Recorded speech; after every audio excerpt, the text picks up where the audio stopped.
Halo teman-teman, kembali lagi di sini dengan saya di Naviem Tutorial. Nah teman-teman, di video kali ini Mas Navi akan membahas bagaimana cara cepat menghitung umur berdasarkan tanggal lahir, tentunya dengan cepat ya. Nah sebelum kita lanjutkan video ini, jangan lupa klik tombol subscribe dan juga aktifkan loncengnya, biar teman-teman tidak ketinggalan jika ada video terbaru dari channel kami Naviem Tutorial. Oke teman-teman, di sini Mas Navi akan membuat rumus. Pertama kita membuatnya satu aja ya. Pilih aja sama dengan, kemudian date, kemudian pilih .f seperti itu. Nah, kemudian di sini kurung buka, kemudian pilih sel yang akan kita buat penghitungan umur otomatisnya. Nah, kemudian tanda pemisahnya bisa koma atau titik koma. Nah, kemudian kalian pilih lagi di sini today.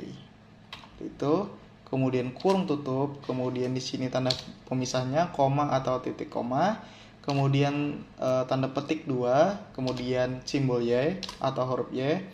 Nah, di sini adalah karena kita ambil dari tahunnya ya.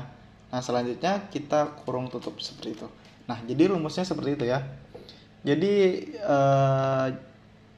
di sini hitung sel C3, today ini kita menghitung umurnya sejak saat video ini dibuat atau saat tanggal sekarang seperti itu ya. Nah, tinggal tekan enter aja, nanti akan otomatis umurnya terhitung ya.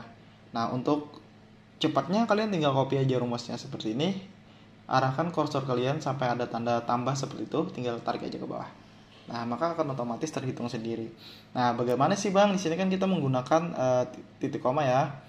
Nah, bagaimana kalau misalkan di sini kita menggunakan titik koma ya, dan dia akan error ya. Jadi pilihannya cuma dua, pemisahnya itu bisa titik koma atau koma. Nah, dalam hal ini adalah admin menggunakan koma atau bawaan dari Excelnya adalah koma ya. Tekan enter, nah di sini otomatis. Oke teman, mungkin itu aja yang dapat admin sampaikan. Jangan lupa like dan juga subscribe, jadi kalian tidak ketinggalan jika ada video terbaru dari channel kami Naviem Tutorial. Oke, thank you.